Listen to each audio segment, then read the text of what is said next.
오늘을 있게 하시고 오늘 가운데 주와 동행하고 우리와 하나 되신 아버지의 약속의 그 신실함을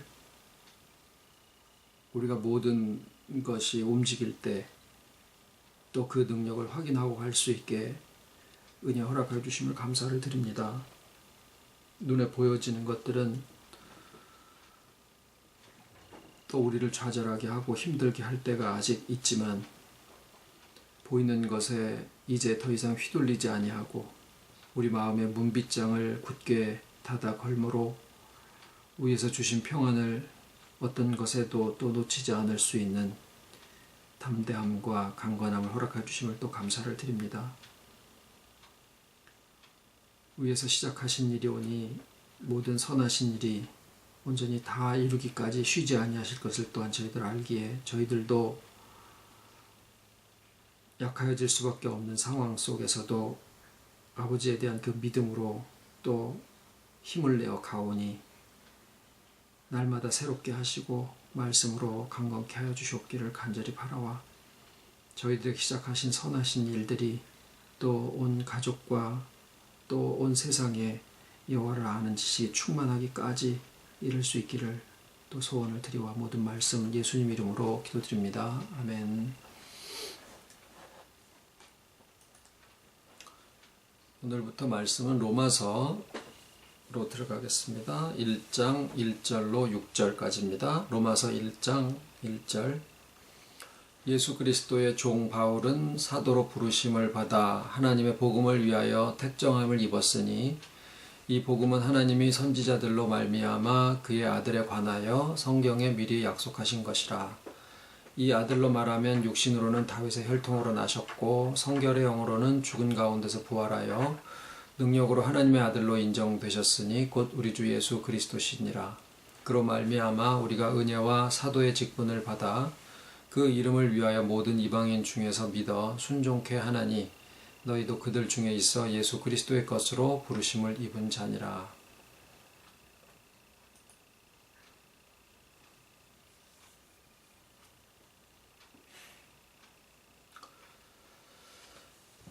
눈앞에서 내가 어떤 사람한테 말을 어떻게 하고 또 이 거래에 있어서 속지 않고 내가 잘 결정을 하고 이런 것들이 우리한테 실질적으로 도움을 주는 것 같으죠. 내가 기도를 해서 어떻게 하나님한테 무슨 응답을 받을 것이며 나의 믿음이 또 얼마나 성장했으며 그것을 무엇으로 알 수 있느냐 이런 것에 대해서 우리가 또 관심이 있기도 합니다. 아직도 내가 혈기를 하나 못 죽였어 이러고 또 한탄을 하기도 하고 그래서 그런 것들을 보면 마치 눈앞에 닥쳐진 일들에 대한 선택이나 결정 이런 것들이 우리의 삶을 좌지우지하는 것처럼 보이지만 말입니다. 그거보다 더 먼저 좀 이렇게 말 표현이 인생에 대한 인식 좀 말이 좀 쉬워 보이지는 않습니다만은 자기가 자기를 어떻게 생각하느냐라는 거 있잖아요. 그것이 그러니까 앞에 먼저 말씀드린 내가 오늘의 거래를 어떻게 하며 이 사람하고의 상대에서 어떤 결정을 할 것이냐 이런 것들은 마치 기차를 탔는데 내가 앞자리를 탔느냐 뒷자리를 탔느냐 이쪽 칸을 탔느냐 저쪽 칸을 탔느냐라는 것과 같다라고 하면 내가 나를 어떻게 생각하느냐라고 하는 것은 이 기차가 과연 어느 곳을 향해서 가고 있느냐라는 거나 마찬가지라는 거죠. 부산을 향해서 가느냐 아니면은 뭐 서울을 향해서 가느냐. 얼마 전에도 인천공항에 기차를 타고 가는데 뒤에서 할머니가 그냥 막 깜짝 놀래가지고 어떻게 하면 좋으냐고 그래서 옆에 사람들이 다 놀래가지고 왜 그러시냐고 그랬더니 차를 거꾸로 탔다는 거예요. 3번에서 타야 되는데 2번에서 탔다고.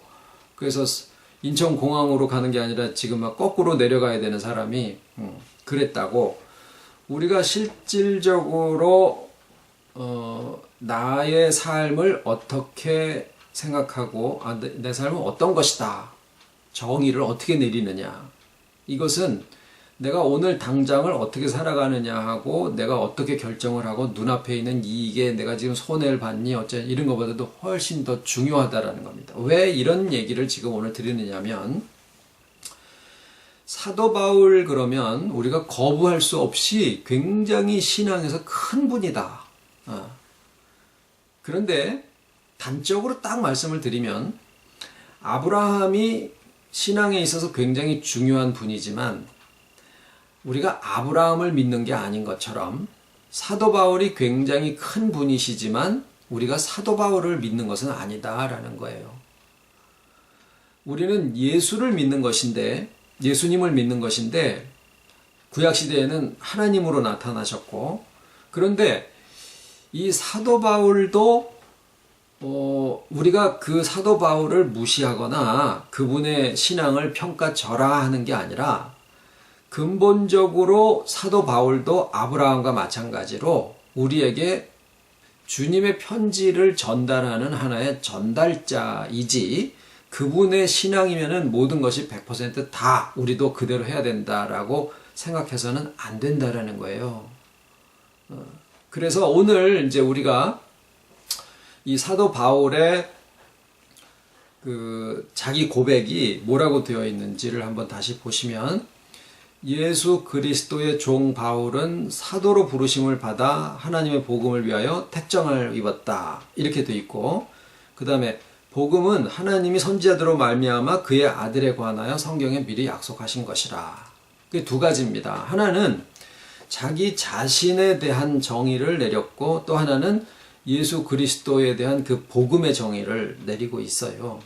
근데 이 두 가지를 오늘 우리가 조금 같이 생각을 해 봐야 됩니다. 예수 그리스도의 종 바울은 사도로 부르심을 받아 택정을 받았고 이 복음은 하나님의 아들에 대해서 증거하는데 곧 예수 그리스도라. 이렇게 되어 있는 이 표현은 사역자들 있죠. 목회하는 사람이나 전도자나 이런 사람들에게 있어서는 굉장히 공감이 되어질 수 있는 그런 고백이에요. 내가 사도로 받은 것처럼 우리도 내가 예를 들어서 전도인이거나 사역자거나 또 목회자거나 그러면은 사도 바울이 그러한 것처럼 우리도 이 시대에 예수 그리스도의 종으로 부르심을 받았고 또 이 복음은 하나님의 아들 예수 그리스도를 증거하는 것이다. 뭐 전혀 거기에 달라질 만한 것은 전혀 없어요. 거기에 뭐 물음표를 달아야 될 이유도 전혀 없고 그런데 지금 이제 오늘 나누려고 하는 얘기의 핵심은 이 사역이라는 표현하고 그 다음에 우리가 삶이라고 하는 거 있죠. 사역하고 삶이라고 하는 것을 두 가지를 놓고 볼 때 이 두 가지가 과연 같은 것인가 라는 거예요. 그러니까 사역을 하는 사람에게 있어서는 사도 바울의 이 고백이 100번 타당해요. 그런데 우리가 다 사역자는 아니다라는 거죠.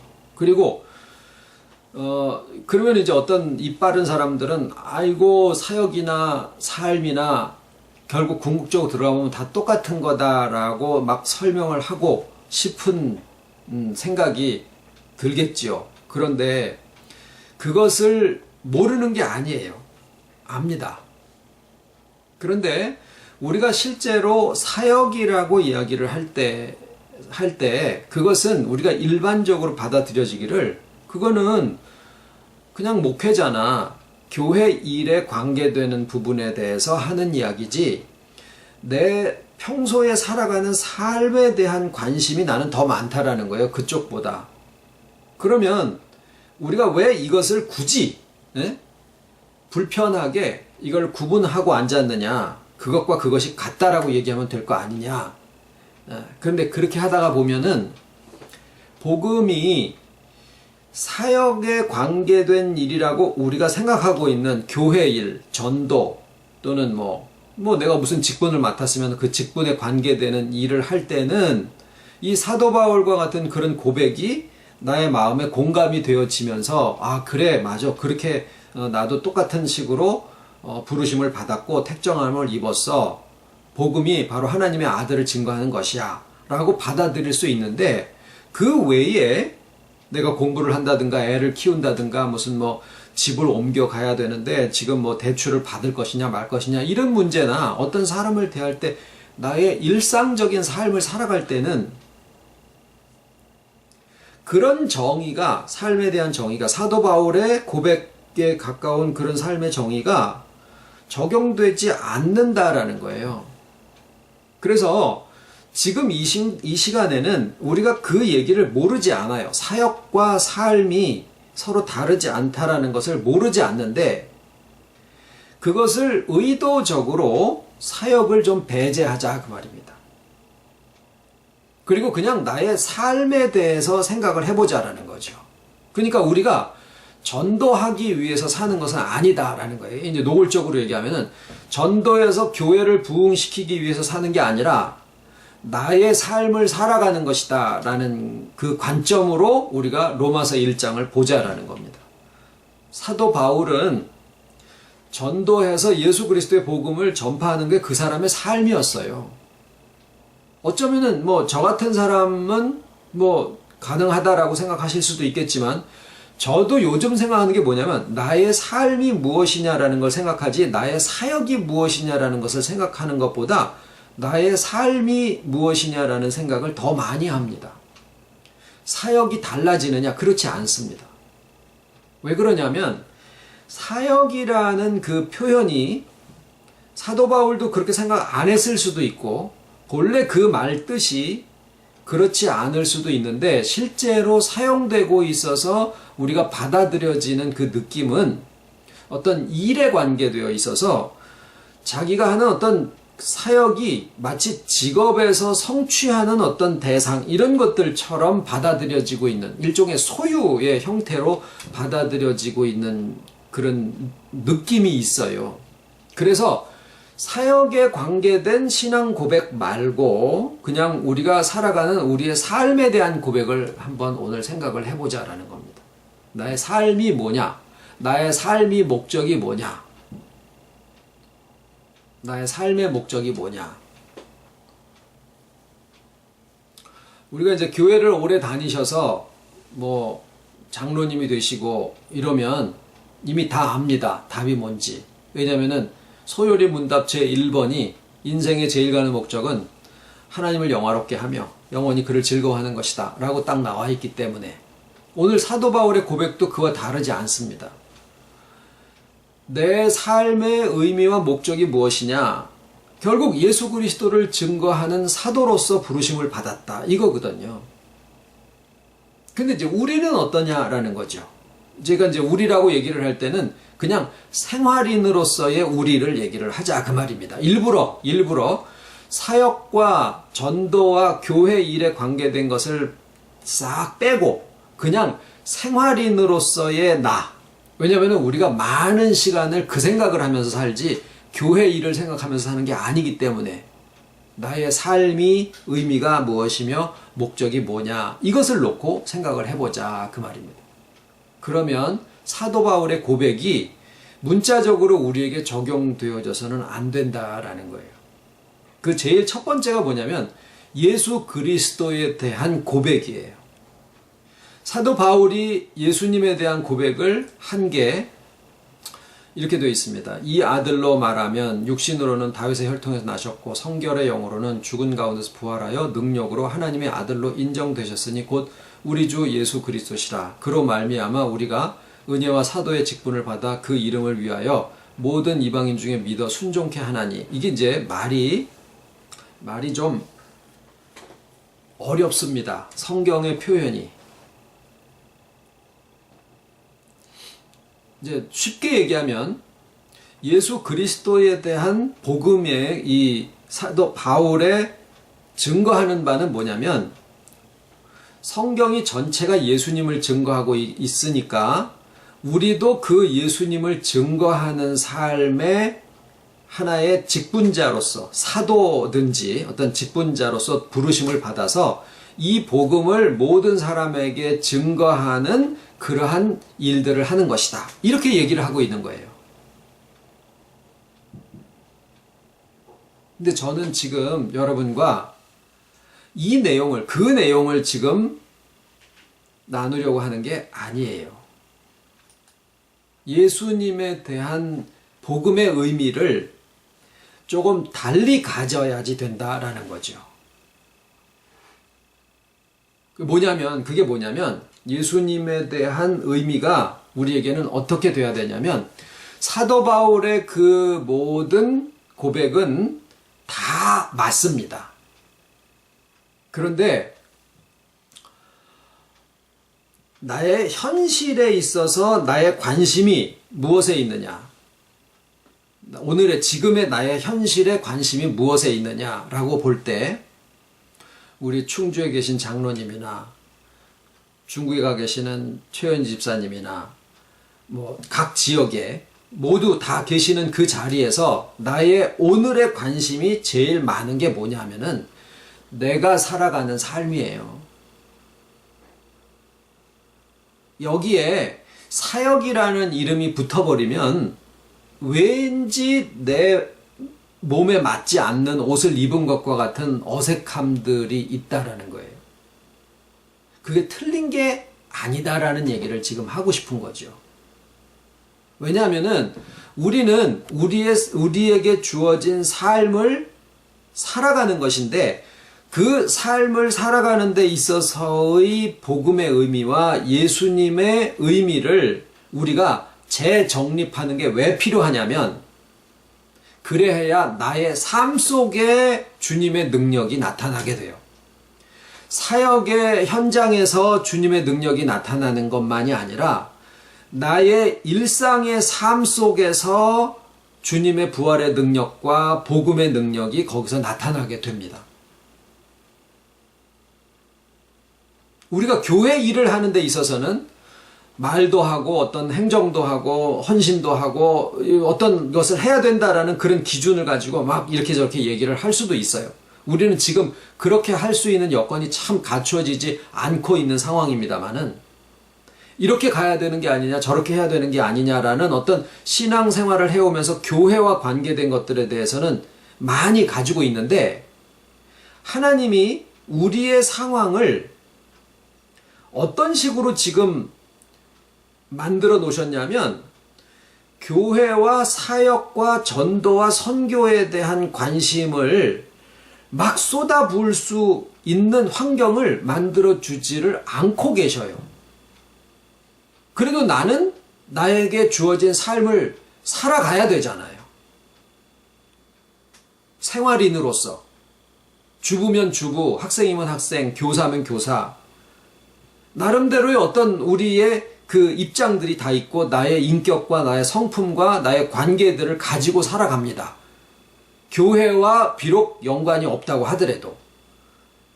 그러니까 교회에 연관된 일들을 할 수 있는 상황들이 잘 안 되다 보니까 그냥 나의 삶에 관심을 가지고 살 수밖에 없는 그런 상황으로 하나님이 이 여건을 조성을 해 주셨어요.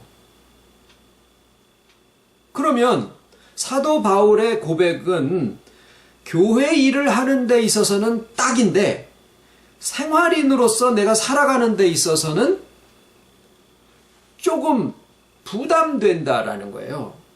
내가 직장 생활을 해가지고 어떻게 이렇게 뭐 프로젝트를 해나가고 그래야 되는데 이거 하면서도 내 주변에 있는 사람을 전도하려고 신경을 써야 되는가?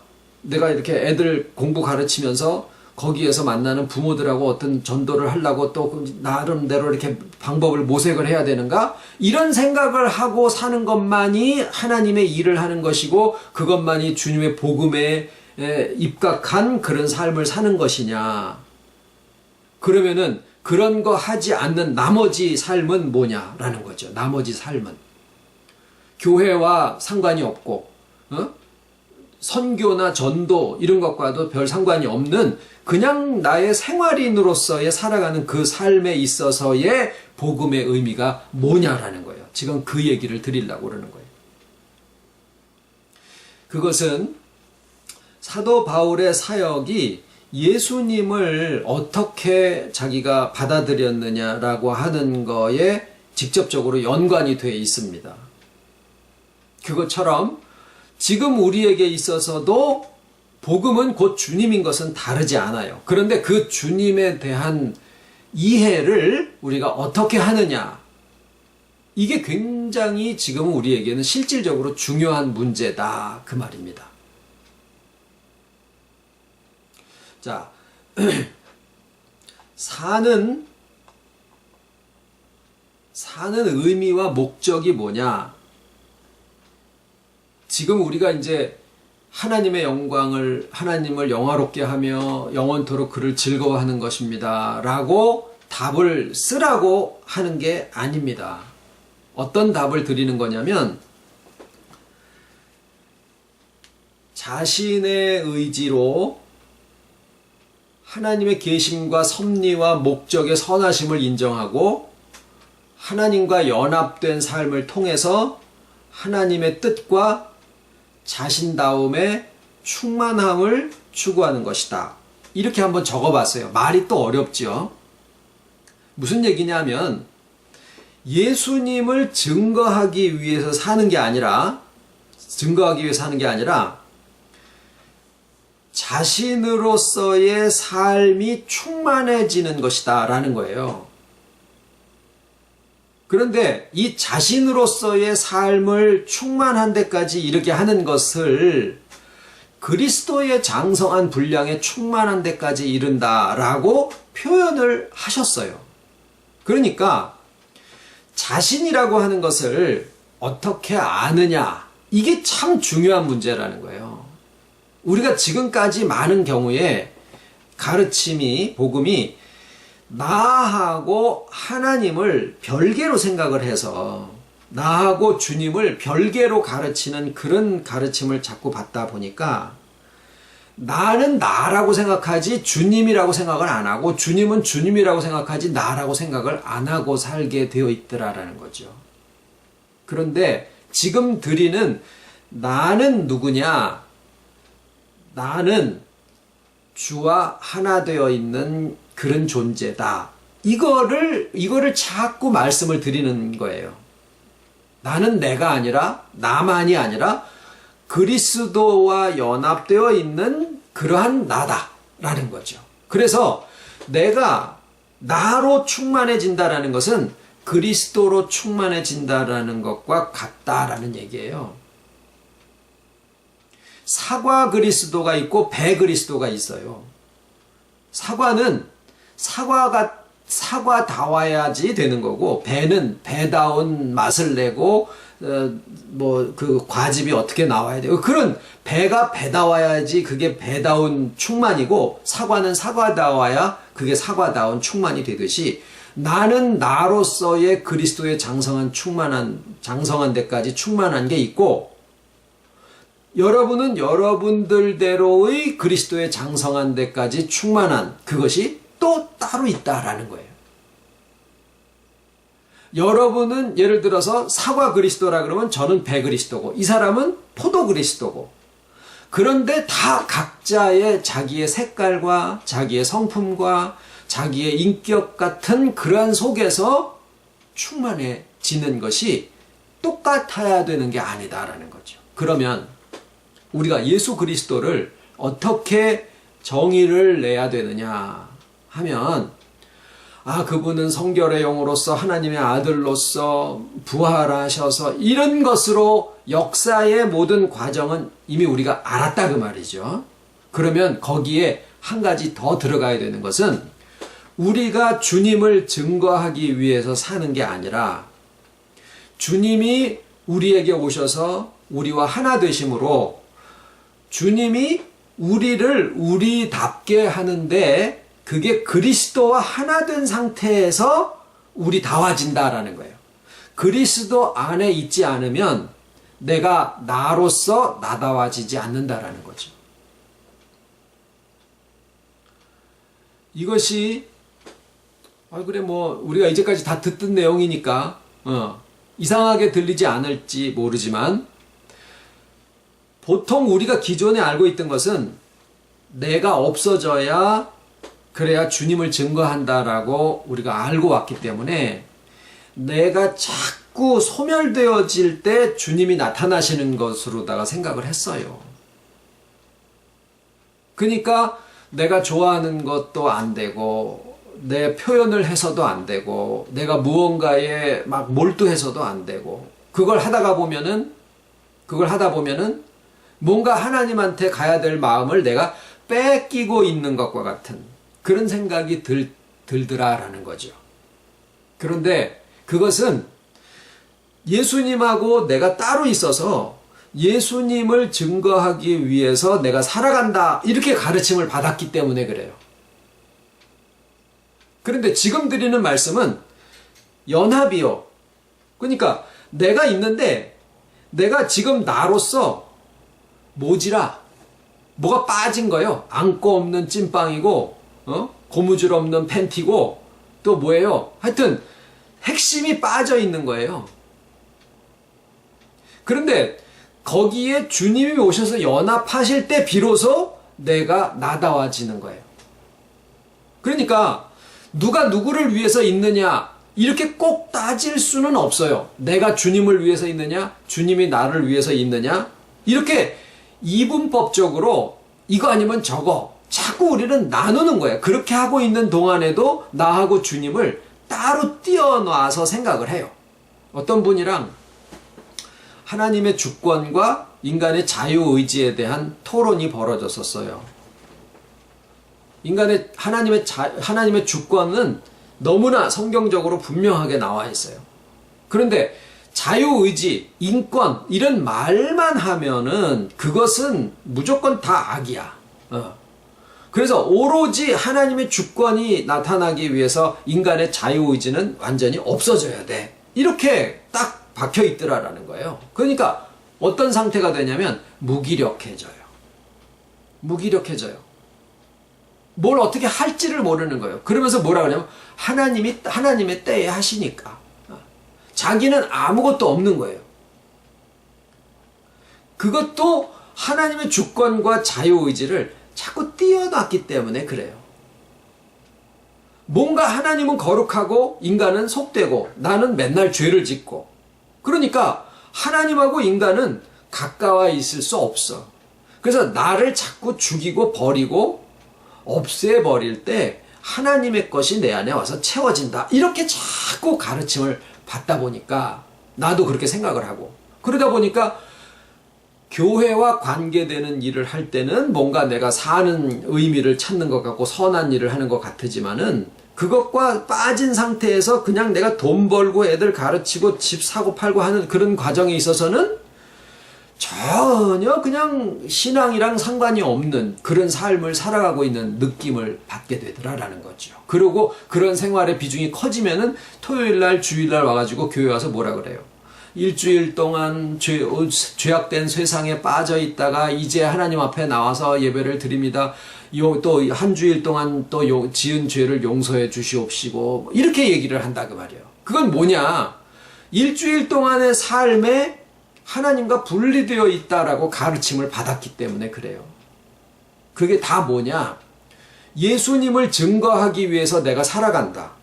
하나님은 거룩하시고 우리는 속되다. 이런 아주 기본적인 가르침에 대한 이거를 뒤집어서 과연 그런가? 이것을 안 해봤기 때문에 그런 결과가 나오게 되는 거예요.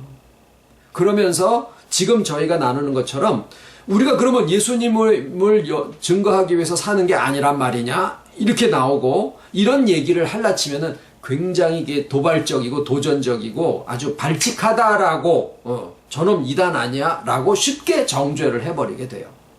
그런데 지금 드리는 말씀은 도발적이건 도전적이건 그걸 떠나서 우리의 실질적인 나의 삶에 있어서 내가 나의 삶에 예를 들어서 한 70% 정도가 내 그냥 일반적인 생활인으로서의 삶이고 한 30%가 교회와 연관된 그 신앙의 일을 한다라고 한번 해봐요. 그러면은 이 70%에 해당한 삶이 왜 어떤 복음에 대한 능력과 기쁨과 감사와 이런 것들이 왜 없느냐? 자기가 잘못해서 그런 줄 알거든요. 그래서 교회에서는 어떻게 하느냐면 일주일에 2번 나오던 거를 3번 나와라, 4번 나와라, 5번 나와라, 6번 나와라, 하루에 기도하는 시간을 더 많이 해라, 더 많은 시간을 투자해라, 이렇게 해서 시간을 가지고 그것을 메꾸려고 그렇게 자꾸 강요를 하게 됩니다. 그걸로 해서 되는 게 아니라는 거예요. 시간을 90%를 교회 와서 살게 해봐요. 거기 안에서 그냥 생활이 되어지면서 똑같아요. 사찰 집사하고 교회 안에서 생활을 해봐요. 그게 직업이 되고 생활인이 되면서 내나 똑같아져요. 다를 거 하나도 없어요. 문제는 뭐냐? 가르침이에요.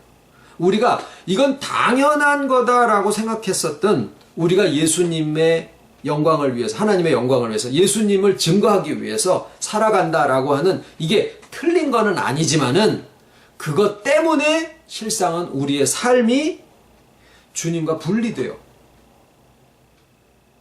그래서 주님에 대한 증거를 우리가 다시 바꿔야 됩니다. 어떻게 바꾸냐? 주님이 우리에게 오셔서 나로 하여금 진정한 내가 되고 나로서 충만하게 하시는 생명과 같은 그런 존재로 계신다, 이거예요. 그분이 성결의 영으로 부활을 하시고 하나님의 아들로서 영광의 자리에 오르시고 하나님 우편에 앉아 계셔서 하늘과 땅 아래에 있는 모든 이름으로 그 발 아래 무릎을 꿇게 이게 아니다라는 거예요. 이게 아니다라는 거예요. 우리에게 필요한 것은. 지금의 주님은 나에게 오셔서 연합하심으로 나로 하여금 나 그리스도, 사과 그리스도, 포도 그리스도가 되게 하시려는 그 충만함의 원동력으로 나에게 와 계신다라는 거예요. 그러니까 내가 예수님을 증거하기 위해서 사는 게 아니라 주님이 나로 나 되게 하시는 그러한 능력으로 내게 와 계신다라는 거죠. 근데 그렇게 되면 뭐가 바뀌냐면, 나를 보는 그 의미가 달라져서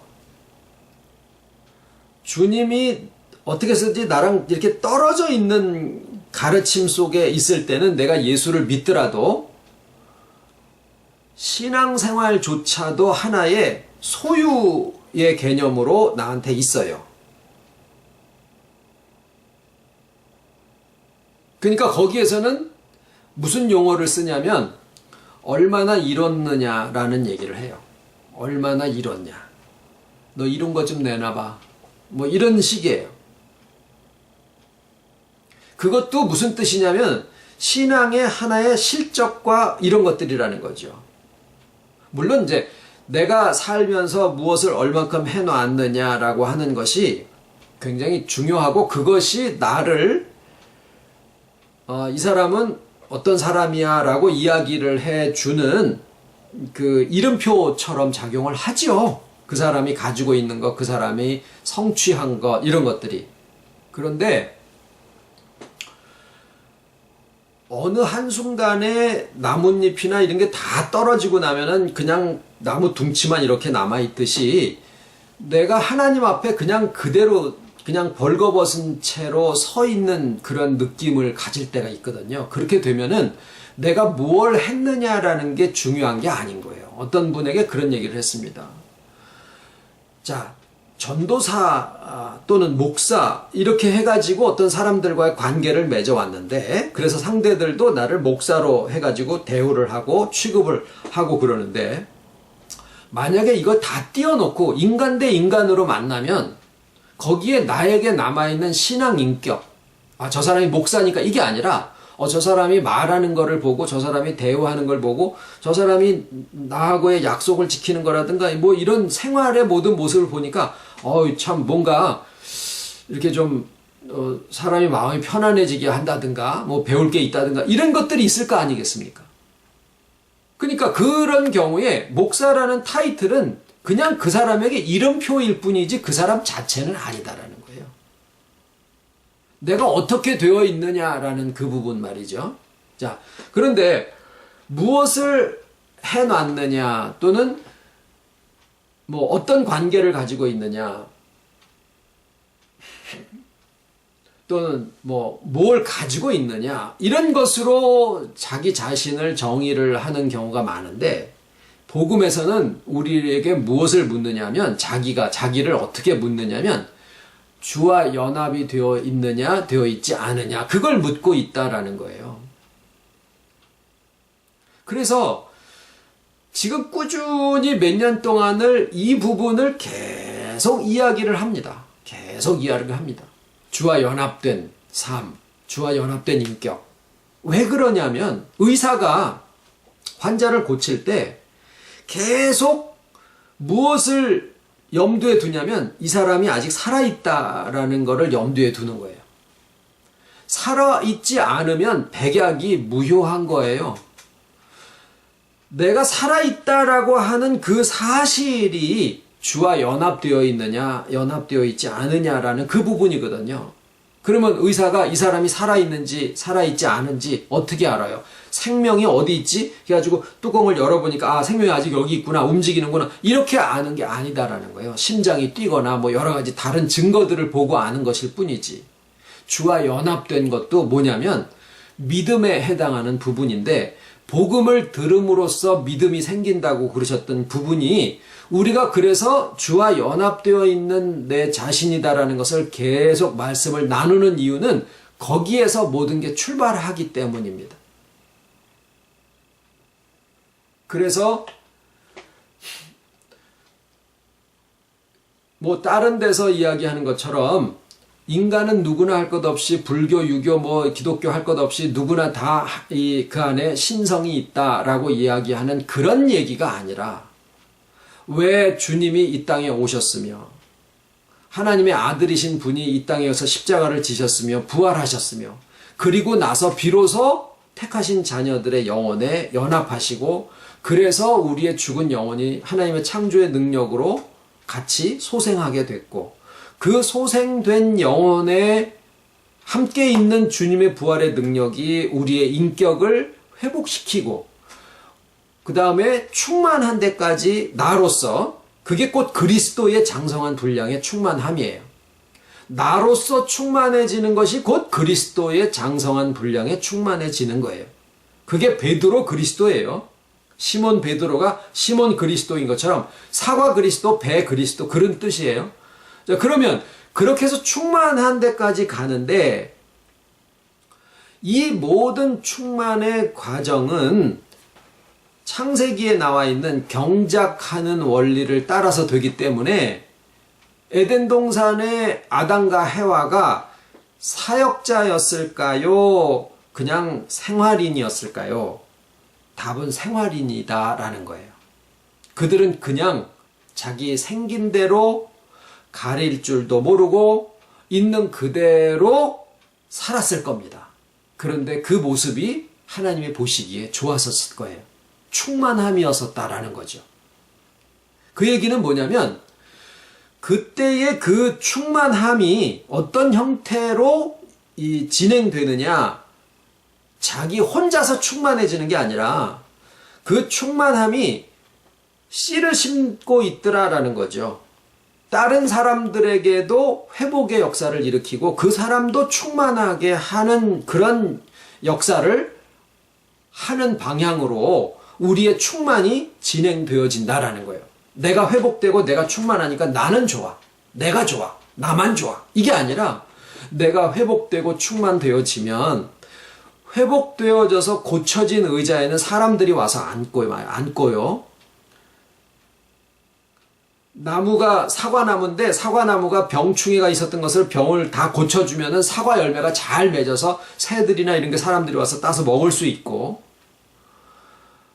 피아노가 고장났는데 그걸 잘 고쳐놓으면은 누군가 와가지고 피아노를 잘 칠 수 있는 것처럼, 애들 병 고쳐놓으면은 들뛰는 것처럼 우리가 회복되어져서 충만해져 간다라는 것은 옆에 있는 사람에게도 그 회복의 역사와 충만의 역사가 이렇게 같이 퍼져나가는 방향으로 되어지게 되어 있다라는 거예요. 우리가 고쳐진 텔레비전이 자기 기능을 하는 것처럼 우리가 고쳐지면 내가 사역을 해서가 아니라 내가 고쳐지면 또 충만해지면 기능을 한다라는 거죠. 고쳐진 인생으로서의 기능을 한다라는 거죠. 그 기능이 내 말로 상대방의 마음을 찔러서 막 죽음에 이르게까지 하는 그런 쪽으로 가는 게 아니라 사람을 살리는 쪽으로 간다라는 거예요. 예수님이 그러하셨듯이, 하나님이 그러하시듯이 우리가 회복되어지면 사람에게 상함을 주는 것이 이제는 회복시키는 쪽으로 가고, 사람을 죽이는 것이 이제는 사람을 충만하게 해주는 쪽으로 간다라는 거예요. 마음이 불안한 쪽이랑 마음이 편안해지는 쪽이 있으면은 어느 쪽으로 가냐면 편안해지는 쪽으로 가요. 그런데 남편이 집에 안 들어와요. 그러면 무슨 생각이 먼저 들죠?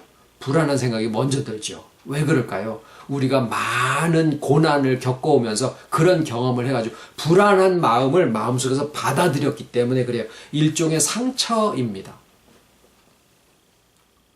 우리가 회복이 되어지고 충만이 되어지면 이 세상이 그런 잘못되고 삐뚤어진 그런 것들이 막 쌓이고 서로가 서로에게 수십 대 수천 대 조상에게서부터 쌓여져 내려와서 하나의 문화라는 것을 만들고, 그 문화 속에서 서로가 찌르고 죽이고 하는 이런 속에서 이게 세상이고 이게 인생이구나라는 그런 관념이 우리 속에 꽉 차 있으니까 세상은 악하구나라고 그렇게 우리가 쉽게 얘기를 하지만, 하나님이 처음에 만들어 놓으신 세상은 선한 세상을 창조하신 거예요.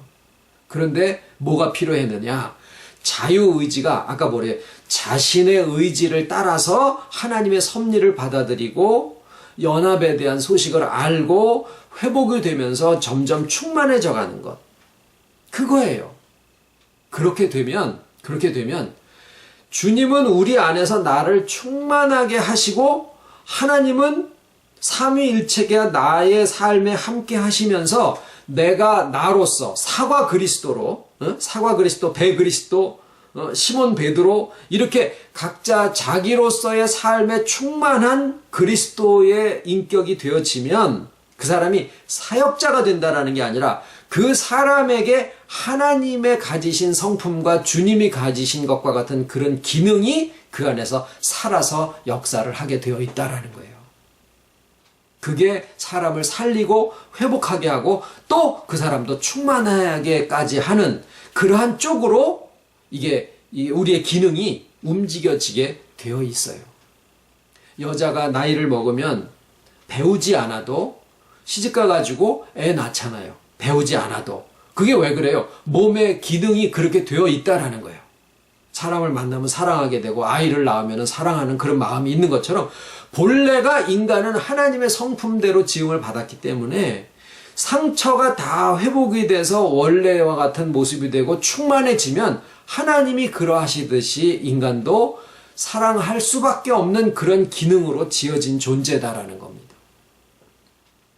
그렇게 되어질 때 의도하지 않더라도 나의 삶이 그런 삶을 살아지게 되잖아요. 그때 가면은 사역과 삶이 더 이상 결코 별개가 아니다라는 거예요. 아담이 그러했듯이 예수님이 사역을 하신 분이 아니라 예수님도 삶을 사신 분이에요. 그냥 삶을 사신 분이에요. 그래서 에스더서를 가끔 들여다봅니다. 에스더서요. 성경 66권에서 가장 이상한 책이죠. 10장으로 되어 있는데 10장 중에 하나님이라는 단어가 단 한 번도 나오지 않는 그런 이상한 성경이에요. 거기에 나와 있는 얘기들은 전부 다 뭐냐면 생활인들의 이야기예요. 하나님 믿는 얘기를 하는 게 아니라 생활인으로서 살아가는데 그 삶이 하나님의 주관 속에서 살아가고 있는 거예요. 우리의 삶이 그러합니다. 우리는 생활인으로서 그냥 살아도 됩니다. 사역자로 살지 않아도 괜찮아요.